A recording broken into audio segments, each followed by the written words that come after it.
بہتر روزگار پایا جا سکے. بچے کی تعلیم بچپن سے لے کے آخر تک صرف اس لیے کہ وہ ایک اچھی جگہ نوکر ہو سکے یا نوکری اختیار کر سکے. کبھی بھی نوکری میں یا اس طریقہ تعلیم میں معیشت کی انز اینڈ آؤٹ کو نہیں سمجھایا جاتا. تو آپ یہ دیکھ سکتے ہیں کہ حامل حاضہ کو مطالبے پر ادا کرے گا.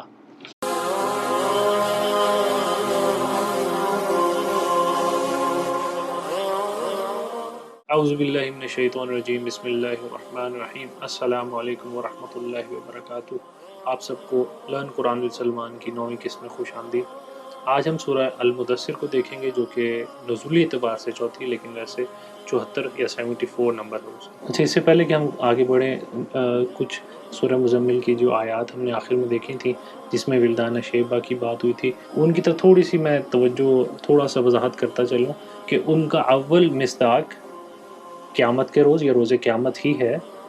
جو دوسرا معنی ہے کہ جس میں وہ چائلڈ لیبر کی طرف اشارہ ہے، وہ اس کا ثانوی ہے. اول معنی ہم وہی لیں گے، قیامت والا، اور جو یہ ہے یہ ایڈیشنل ہے، یہ ایکسٹرا ہے. اس کو کوئی نہ بھی مانے تو کوئی مسئلہ نہیں ہے، لیکن اول ماننا، وہ اول ماننا ضروری ہے جو کہ قیامت کے روز ہے. کہ قیامت کا جو تصور ہے وہی اتنا زیادہ شدید ہوگا کہ بچوں جیسی جن کو کوئی فکر نہیں ہوتی، وہ ان کے بال بھی سفید ہو جائیں گے. تو تقوی حاصل کرنے کے لیے ضروری ہے کہ آپ یوم آخرت کے اوپر یقین رکھنے والے ہوں. تو آج ہم شروع کرتے ہیں یا ایھا المدثر سے.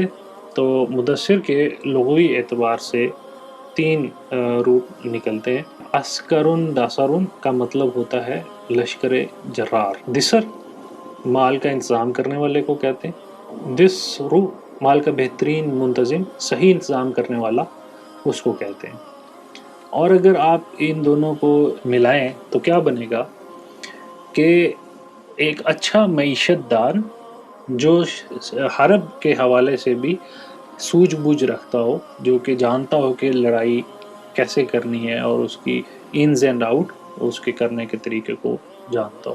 تو یہ یا ایھا المدثر جو لیڈرشپ، یہ جو نبی پاک کی لیڈرشپ تھی، اور جو بھی لیڈرشپ آپ کی آئے گی اس کے لیے یہ بہت بڑا کڑا امتحان ہوگا کہ وہ معیشت کی طرف توجہ دے. توجہ دینے سے مراد یہ ہے کہ وہ اس کو سمجھے کہ معیشت ہے کیا.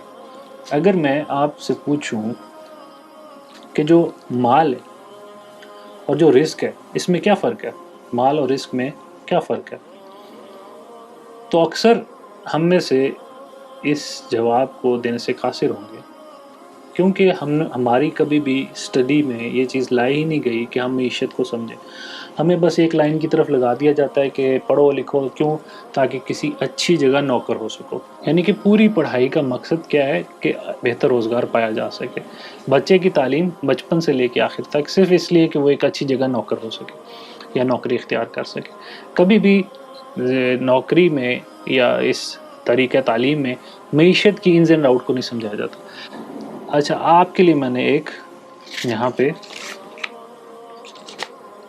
ایک نوٹ رکھا ہے. اگر آپ اس کو دیکھیں تو اس کی کیا اہمیت ہے، یہ کیا چیز کیا ہے. یہ کاغذ کا ٹکڑا تو ہے، لیکن اس کے اندر کیا چیز ہے جو کہ اس کو ویلیویبل بناتی ہے. ہم سب کو یہ دیکھنا چاہیے. آپ بھی اپنے نوٹ، کوئی بھی آپ نوٹ نکال کے دیکھ لیں تو آپ کو یہ تحریر نظر آئے گی. یہاں پہ اگر میں اس کو فوکس کر پاؤں تو آپ یہ دیکھ سکتے ہیں کہ حامل حاضہ کو مطالبے پر ادا کرے گا. تو اس نوٹ کے پیچھے کیا ایسی چیز ہے کہ جو اس کو ویلیو دیتی ہے. تو جتنے بھی بینک، جہاں پہ اگر ہم اس کی ہسٹری دیکھیں، جتنے بھی بینک کے نوٹس ہوتے ہیں، ان کی اگر ہسٹری دیکھیں تو یہ کاغذ کے نوٹ شروع ہوئے تھے چائنا سے. وہاں پہ کیا ہوا تھا کہ بینکوں نے آپ سے سونا لے لیتے تھے. اچھا، یاد رکھیے کہ زمانہ قدیم سے سونا اور چاندی ہی اصل زر کے طور پہ جانے جاتے تھے. حتیٰ کہ قرآن کے اندر بھی جو چاندی ہے اس کے نوٹ کا ذکر ہے، جو کہ جنت میں استعمال کیے تھے آدم علیہ السلام نے، کہ جس کی پاداش میں ہمیں جنت سے نکالا گیا. اس کے اوپر پورا میرا ایک لیکچر ہے، آدم کو جنت سے کیوں نکالا، وہ آپ دیکھ سکتے ہیں. میں اس کو اوپر حوالہ بھی دے دوں گا. تو ہمیشہ سے جو سونا اور چاندی ہے یہ استعمال ہوتے تھے کرنسی کے طور پہ. یعنی کہ جتنی بھی ویلیو ہے، جتنی بھی آپ کمائی کرتے ہیں وہ آپ محفوظ کر دیتے ہیں ایک سونے یا چاندی کی صورت میں۔ آج اگر آپ کو ایک سونے کے سکے سے ایک مرغی مل رہی ہے ایک مثال کے طور پہ، یا ایک روٹی ملتی ہے، تو 10 سال بعد بھی وہ آپ کو وہی چیز ملے گی اس سے۔ اس کی وجہ یہ ہے کہ سونا گھل نہیں رہا یا پگھل نہیں رہا، یا اس کی اپنی ویلیو ڈی ویلیو، اس کی اپنی جو قیمت ہے وہ کم نہیں ہو رہی۔ لیکن جو کاغذ کا یہ جو ٹکڑا ہے، اگر آپ 10 سال بعد جو آج اس سے چیز لی جا رہی ہے، اگر 10 سال پیچھے چلے جائیں، آپ اس کے مقابلے میں بہت ساری زیادہ چیزیں لے سکتے تھے۔ یہی اگر زمین کی قیمت لے لیں، کوئی بھی چیز جس کی جو کوئی بھی ویلیو ہو، وہ آپ دیکھیں گے کہ پہلے وقتوں میں آپ 5 روپے میں یا 10 روپے میں جیب خرچ ملتا تھا، تو اور وہ مہینوں چلتا تھا۔ تنخواہیں جو ہیں 10 روپے 20 روپے ہوا کرتی تھیں، لیکن اب جو ہے وہ ہزاروں میں بھی تنخواہیں ہیں، لیکن پھر بھی کم پڑ رہی ہیں۔ تو اس کی بنیادی وجہ یہ ہے کہ یہ جو کاغذ ہے یہ پرنٹ کیا جاتا ہے، یہ کوئی بھی پرنٹ کر سکتا ہے، کوئی بھی گورنمنٹ اس کو پرنٹ نکال لے اور پرنٹ نکال کے اپنا جو معیشت کا نظام ہے وہ چلاتا جائے گا۔ لیکن سونے اور چاندی کی صورت میں یہ ممکن نہیں ہے، کیونکہ جو چاندی ہے، یہ جو سونا ہے، اس کو اللہ پاک نے خاص مقدار میں زمین کے اندر رکھا گیا۔ سونے چاندی سے جب اس کی طرف کاغذ کے نوٹ کی طرف، تو ایک بہت بڑا عنصر جو تھا وہ تھا بینکس کا۔ اب بینکس کو سمجھنا بہت ضروری ہے، کیونکہ جتنی بھی ہماری معیشت ہے اس کی جو بنیادی ریڑھ کی ہڈی ہے وہ بینکس ہیں۔ اور زمانہ قدیم میں بھی بینک کی جو حیثیت تھی وہ ایک سونے اور چاندی کے والٹ، ایز اے والٹ کے طور پہ وہ شروع ہوا تھا، کہ جہاں پہ انہوں نے تجوری کے طور پہ، جس کو اردو میں تجوری رکھنا شروع کی، اور وہاں پہ محفوظ کرتے تھے تاجروں کی سونے کی جو بھی ارننگ ہوتی تھی اس کو وہاں پہ محفوظ کر دیتے تھے۔ تو جب سونے اور چاندی کی کوانٹٹی بڑھنے لگی، کچھ تاجر امیر ہونا شروع ہو گئے، تو انہوں نے کیا کیا کہ اپنا بجائے اس کے کہ سونا دوسری جگہ پہ دوسرے شخص کو دیتے، انہوں نے کاغذ پہ لکھ کے دے دیا بینک والے کو کہ یہ بندہ آ رہا ہے، اس کو میرے حوالے سے یا میری طرف سے اتنا سونا دے دو، اور اس پہ وہ اپنا سائن کرتا تھا اور وہ دے دیتا تھا۔ تو وہ جب وہ بینک جاتا تھا تو کہتا ہے یہ دیکھ لیں، یہ انہوں نے مجھے یہ لکھ کے دیا ہے، تو آپ یہ مجھے اتنا سونا جو ہے وہ دے دیں، وہ اس کو دے دیتا تھا۔ بعد میں انہوں نے جب دیکھا کہ یہ بہت زیادہ ہونے لگ گیا، تو ان کے چیک بکس آنا شروع ہو گئی، کہ یہ ان کی طرف سے ایشو ہوتی تھی، بینک کے اوپر مہر وغیرہ لگی ہوتی تھی، اور اس کے اندر وہ اس کی قیمت لکھی ہوتی تھی پہلے سے ہی۔ تو یہ ہسٹری جو ہے یہ وہاں سے سٹارٹ ہوتی ہے، چائنا میں 7ویں صدی کے آس پاس یہ چائنا میں سٹارٹ ہوا، اور وہاں سے یہ یورپ میں تقریباً 17ویں صدی میں یورپ کے پاس آیا۔ اب جب آپ اپنا سونا چاندی رکھواتے ہوتے تھے بینکس میں، 1-2 صدیوں پہلے کی بات بتا رہا ہوں، وہ مجبور تھا آپ کا سونا اپنے پاس رکھنے پہ، اور اس کے عوض وہ کیا کرتا تھا، آپ کے نوٹس یا چیک بکس نکال دیتا تھا۔ اور وہ عام طور پہ لوگ ایک دوسرے کو چیک بک دے دیتے تھے، ایک چیک نکال کے لکھ دیا کہ یہ اتنا میرا سونا پڑا ہے، اس میں سے یہ اتنا آپ کا۔ اب وہ جائے اس کے کہ وہ واپس جاتا، کیش کرواتا، وہ سونا نکلواتا، واپس اپنے اکاؤنٹ میں رکھواتا، وہ کیا کرتا تھا کہ اسی کا دیا ہوا نوٹ آگے کسی اور کو دے دیتا تھا کہ میرے پاس اتنی ویلیو کا یہ پڑا ہوا ہے، تو یہ تمہارے لیے، میں تمہیں اس کی پیمنٹ اس طرح سے کر دیتا ہوں۔ تو چونکہ ایز تھی، تو اس لیے وہ بینک جو تھے وہ انہوں نے دیکھا کہ یہ جتنے بھی نوٹ ہمارے نکل رہے ہیں، کوئی لینے کے لیے نہیں آ رہا ہم سے، بلکہ خود سے ہی تجارت کر رہے ہیں ہم۔ وہ صرف بینک جو ہے وہ ایک تجوری کی حیثیت رہ گئی اس سے، نہ کوئی نکلواتا تھا نہ کوئی رکھواتا تھا، بلکہ رکھواتے زیادہ تھے، نکلواتے کم تھے۔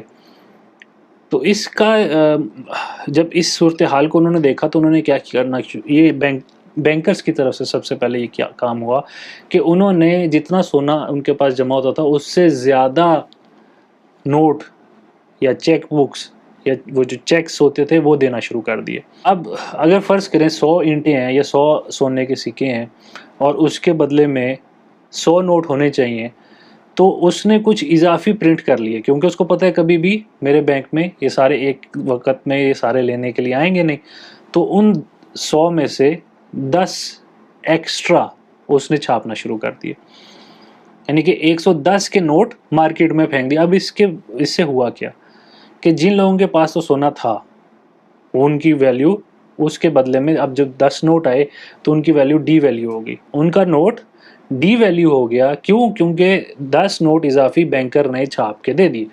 اب بینکر کو تو 10 سونے کے سکے مفت میں مل گئے، کیونکہ اس کے پاس تو تھے نہیں، یہ تو فرضی منی تھی۔ تو ایک فرضی منی کو بینک نوٹ کی وجہ سے قانونی حیثیت حاصل ہو گئی. اب جب سے یہ سسٹم چل رہا ہے تب سے بینکر اس کو کہتے ہیں فریکشنل ریزرو بینکنگ. کوئی بھی بینک اپنے پاس پیسے نہیں رکھتا، بلکہ وہ کیا کرتا ہے کہ جتنے پیسے اس کے پاس جمع ہوتے ہیں، جتنی ویلیو اس کے پاس ہوتی ہے، وہ اس کو انویسٹ کرتا ہے. انویسٹ کس کام میں کرتا ہے؟ اس کے مختلف طریقے ہوتے ہیں. ایک یہ کہ وہ دوسرے کو قرض دیتا ہے، کس پہ؟ انٹرسٹ پہ. اب انٹرسٹ جو ہے وہ اللہ پاک نے ہمیں قرآن میں بتا دیا ہے کہ وہ سود حرام ہے، اور اس کے علاوہ اس کی کوئی لیسٹ پاسبل شکل بھی نہیں ہے. یہ اللہ اور رسول کے خلاف جنگ ہے. آپ یہ کسی مولوی کسی کے منہ سے یہ بات نہیں سنیں گے کہ یہ جو پیسہ ہے یہ سودی پیسہ ہے. یہ سود کے اوپر مبنی ہے، کیونکہ اس کے پیچھے کوئی حقیقی ویلیو نہیں ہے. یہ صرف ایک معاہدہ ہے، یہ صرف ایک زبان دیا اس نے کہ میں آپ کو کچھ کروں گا، کچھ دوں گا. کیا دوں گا؟ سونا دے گا، چاندی دے گا، کیا دے گا؟ کچھ بھی ایسا نہیں لکھا ہوا اس کے اندر. یہ صرف ایک کھوکھلا وعدہ ہے جو آپ کے عوام کے ساتھ کیا جاتا ہے. تو جو بھی بینک ہیں وہ اپنا سودی پیسہ آگے قرض کے اوپر دیتے ہیں.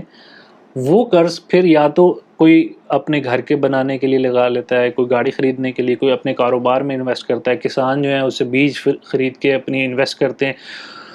تو پوری معیشت سود پہ کھڑی ہو جاتی ہے. پورا نظام سودی نظام ہو جاتا ہے اس ایک قرض کی وجہ سے، قرض دینے کی وجہ سے. اور دوسرا بینک کے پاس طریقے یہ ہوتے ہیں کہ وہ اسٹاک ایکسچینج میں انویسٹ کرتا ہے. اسٹاک ایکسچینج کو آپ جوئے سے کم اس کی کوئی شکل نہیں ہے. اور سورہ مائدہ میں اللہ پاک نے اس سے بھی منع کیا ہے کہ خمر اور میسر، خمر مطلب شراب، یہ جو نشہ آور چیز ہے وہ، اور میسر جسے گیمبلنگ کہتے ہیں، جس میں چانس ہے کہ لگ گیا تو لگ گیا، تیر نہیں تو تکا. تو اس سے اللہ پاک نے منع فرمایا کہ یہ کام نہیں کرنا. تو بینک دونوں کام یہ کر رہا ہوتا ہے. ایک گیمبلنگ کر رہا ہوتا ہے اسٹاک ایکسچینج میں، یا مارکیٹ جو اس کی بانڈز خریدنے کی صورت میں، جس میں ایک گورنمنٹ کی طرف سے ایشورنس ہوتی ہے کہ یہ آپ کے پیسے ڈوبیں گے نہیں. لیکن گورنمنٹ کے پیسے ڈوب سکتے ہیں، کیونکہ وہ پیسے خود بینکوں کی طرف سے گارنٹیڈ ہونے کے باوجود بھی ان کے پیچھے ویلیو کوئی نہیں ہے. صرف گورنمنٹ نے کہا کہ ہم دیں گے. گورنمنٹ کے کہنے کے اوپر، بجائے اس کے کہ دیکھیں کہ گورنمنٹ دے بھی سکتی ہے کہ نہیں، وہ بانڈز خرید لیے جاتے ہیں بینکوں کی طرف سے، انویسٹمنٹ کر دی جاتی ہے. تو یہ دونوں صورتیں، سود اور جوا بازی. تو جب ہماری معیشت ہی پوری سود اور جوئے کے اوپر ہے تو ہم کیسے کہہ سکتے ہیں کہ ہمارے اندر ایمان ہے؟ اس کے لیے ہمیں ضروری ہوگا کہ سب سے پہلے ہر بچے کو، یہ بچے کو ایجوکیشن دینے کی ضرورت ہے کہ معیشت آپ کی یہ نہیں ہے، جو یہ عمارت نہیں ہے آپ کی، یہ کچھ بھی، اس کی حیثیت کچھ نہیں ہے. آج جنگ لگ جائے، آپ کے کسی ایک تربیلا منگلا بجلی کے اوپر گر جائے، آپ کی کوئی انفراسٹرکچر کی پروجیکٹ کے اوپر گر جائے، تو آپ اپنی معیشت کو کیسے کنٹینیو کریں گے؟ کیونکہ آپ جس لمحے یہ جنگ ہوتی ہے، آپ کی سب سے پہلی چیز کرنسی ختم ہوتی ہے، آپ کی لین دین ختم ہوتی ہے. کنٹرول آپ کے ہاتھ میں نہیں ہے. یہ صرف ایک معاہدہ ہے، ایک پرومس ہے. تو جب جنگ لگے گی، یہ جب بھی کوئی اس طرح کا کوئی واقعہ ہوتا ہے، تو سب سے پہلے تو طبقہ اشرافیہ نے بھاگنا ہوتا ہے. تو اس کو ویلیڈیٹ کون کرے گا؟ بینک سب سے پہلے بند ہوتے ہیں. اگر آپ کو پتا ہو، سب سے پہلے جو چیز بند ہوتی ہے وہ بینکس ہوتے ہیں. کیونکہ ہر شخص منی نکلوانے کے لیے جائے گا، ہر شخص کہے گا کہ مجھے میرے پیسے دے دو. بینک کہے گا میرے پاس تو پیسے ہیں نہیں، کیونکہ اس نے تو سود پہ اور جوئے میں لگائے ہوئے. وہ انویسٹمنٹ آئے گی 5 سال بعد یا 10 سال بعد. تو اس کو کہتے ہیں انگلش میں رن آن دا بینکس. جب رن آن دا بینکس ہوتا ہے تو بینک والوں کے پاس ایک منیمم اماؤنٹ ہوتی ہے جو کہ ان کو بائی لا ریکوائرڈ ہوتی ہے کہ وہ اپنے بینک کے اندر رکھیں، جو کہ 5 سے 10% ہوتی ہے. یعنی کہ اگر 1 کروڑ ٹوٹل اماؤنٹ ہے تو اس میں سے بینک کے پاس روپوں کی صورت میں صرف 10 لاکھ ہوں گے. اور وہ بھی 10 لاکھ اس کے اپنے نہیں ہوں گے، بلکہ اس نے وہ بھی بورو کیے ہوں گے اسٹیٹ بینک سے. تو یہ پوری ایک مونوپلی ہے معیشت کے اوپر، جو کہ کھیلی جا رہی ہے آپ کے پیسوں سے، آپ کی محنت کی کمائی سے. تو آپ محنت کرتے ہیں، آپ روزگار کماتے ہیں، آپ 9 to 5 جاب کرتے ہیں، اور آپ کے پیسوں سے کوئی اور عیاشی کر رہا. آپ کو ایک خواب دکھا کے آپ کو اس کے اندر لگا دیا کہ بلینئر بنو، لاکھ پتی بنو، کروڑ پتی بنو. لیکن by the and of it, جب آپ کے پاس وہ چیز آئے گی تو آپ کو یہ کیا ہوگا کہ آپ آہستہ آہستہ آپ کی اپنی ویلتھ میں سے وہ چیز کم ہو رہی ہے. یہی پیسے آپ 1 لاکھ پتی بھی اگر آپ بن جاتے ہیں، آج سے 10 سال بعد یہ لاکھ پتی جو ہے، یہ آپ کی ویلیو جو ہے یہ 40,000 کے قریب بھی نہیں ہوگی، 20,000 کے قریب بھی نہیں ہوگی۔ تو جس حساب سے مہنگائی بڑھ رہی ہے وہ نظام اللہ کے نظام نہیں ہو سکتا، کیونکہ اللہ کے نظام میں مہنگائی بڑھتی نہیں ہے، کم ہوتی ہے۔ اس کی وجہ یہ ہے کہ معیشت جو ہے اس کا دار و مدار مال اور رزق پہ ہوتا ہے۔ یہ شاید آپ کو سننے میں تھوڑے عجیب لگیں گے، لیکن مال آپ کا سونا چاندی ہوتا ہے، ہمیشہ سے صدیوں سے یہی قانون آتا رہا ہے، اور رزق آپ کا جو بھی کھانے پینے کی چیز، نشو نما والی چیز، جس طرح بھیڑ بکری، گندم، اناج، باجرہ، یہ ان چیزوں کو رزق کہا گیا۔ تو رزق کے اندر کیا ہے کہ آپ کو بار بار ہر فصل ہوگی، نیا بچے آئیں گے، نئی وہ بھیڑ بکریاں، نئی نسل آئے گی، ان میں سے آپ کو پھر اور بچے مل جائیں گے، اور بچے مل جائیں گے، بکریاں ہیں، مرغی ہیں تو مرغیوں کے انڈے ہوں گے، وہ ان کی ایک نسل چل رہی ہے، تو مویشی ہیں۔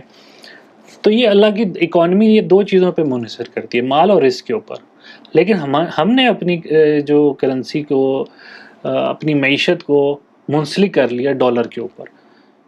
تو ڈالر جو ہے، جس کو بلیک گولڈ کہتے ہیں، کیونکہ ڈالر نے اپنے آپ کو تیل کے ساتھ منسلک کر لیا ہے، تو تیل اگر آج کولیپس کرتا ہے تو پوری آپ کی معیشت بیٹھ جائے گی، کیونکہ آپ ڈالر کے اوپر چل رہے ہیں، ڈالر کی ویلیو نے شوٹ ہونا ہے، اور آپ کا جو روپیہ ہے اس کی ویلیو نہیں رہے گی، آپ کو یہی ایک روٹی کے لیے ہزار روپیہ دینے پڑیں گے، کیونکہ آپ کی معیشت ڈالر کے اوپر تھی، اور ڈالر کی معیشت جو ہے وہ پیٹرول کے اوپر تھی، اور پیٹرول اگر گرتا ہے تو پھر آپ کی معیشت ساری گر جائے گی۔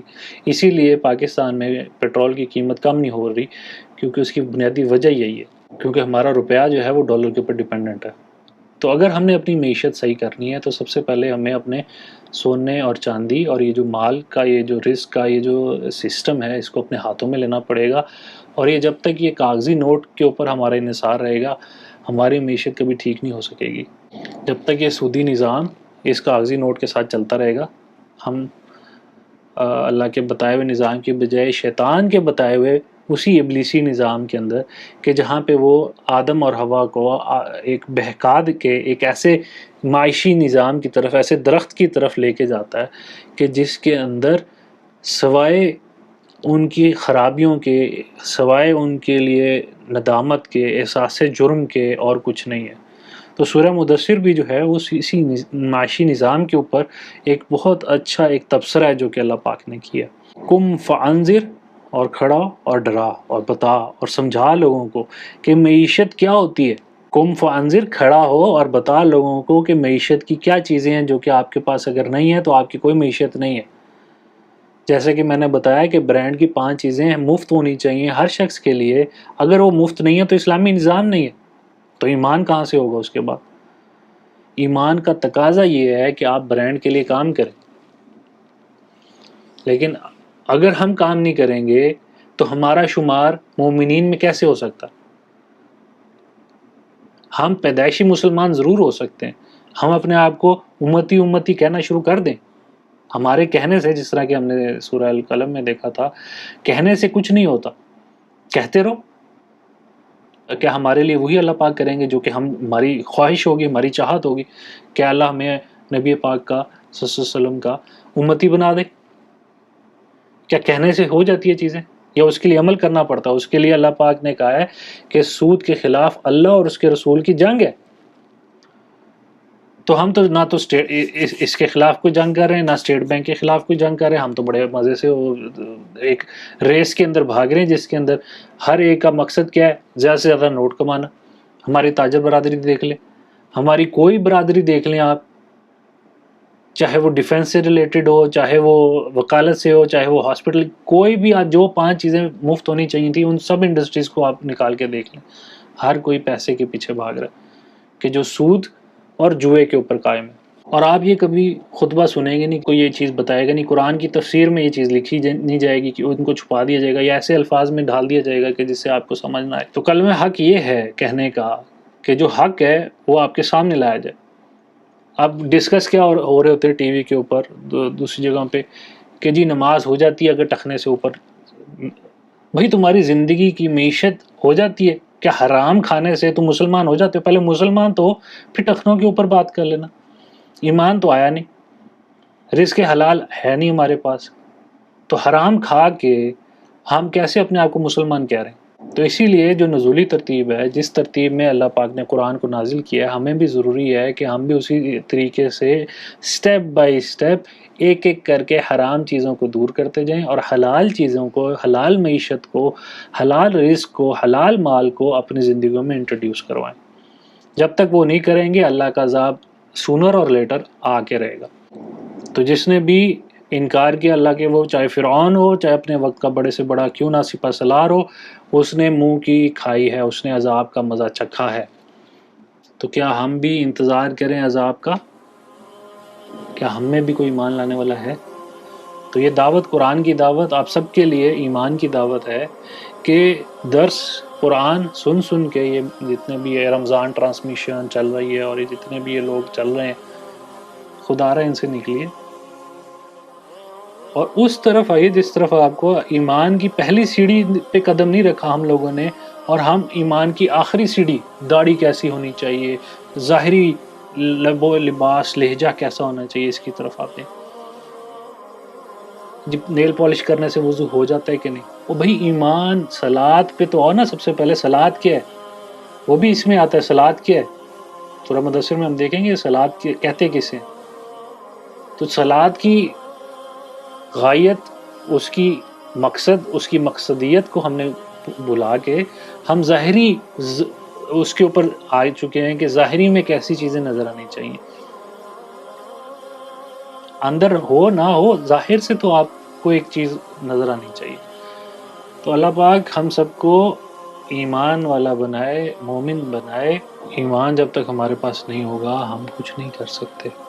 ہم نے سب نے ایک دن مرنا ہے، تو مر کے جائیں گے اللہ کے پاس، تو کیا منہ دکھائیں گے، کیا کہیں گے کہ اللہ ہم ساری زندگی قرآن سنتے رہے؟ اللہ پاک کہیں گے قرآن سننے کے لیے تھا کہ عمل کرنے کے لیے تھا؟ والعصر ان الانسان لفی خسر الا الذین آمنوا وعملوا الصالحات، اور ایمان لاتے ہیں اور عمل کرتے ہیں، عمل کرنے والا مومن چاہیے، عمل کے بغیر والعصر ہے، ان الانسان لفی خسر ہے، قسم ہے زمانے کی کہ انسان خسارے میں ہے۔ تو باعمل مسلمان بننے کے لیے ضروری ہے کہ ہمیں معیشت کا پتہ ہو۔ تو ہم آگے چلیں گے آیت نمبر 3 سے، تو یہاں پہ آج ہم رکتے ہیں۔ تو آپ کی توجہ کا شکریہ، آپ نے اتنا ٹائم دیا۔ تو انشاءاللہ العزیز پھر ملیں گے، تب تک کے لیے اپنا خیال رکھیں، اپنے آس پاس کا خیال رکھیں۔ السلام علیکم ورحمۃ اللہ۔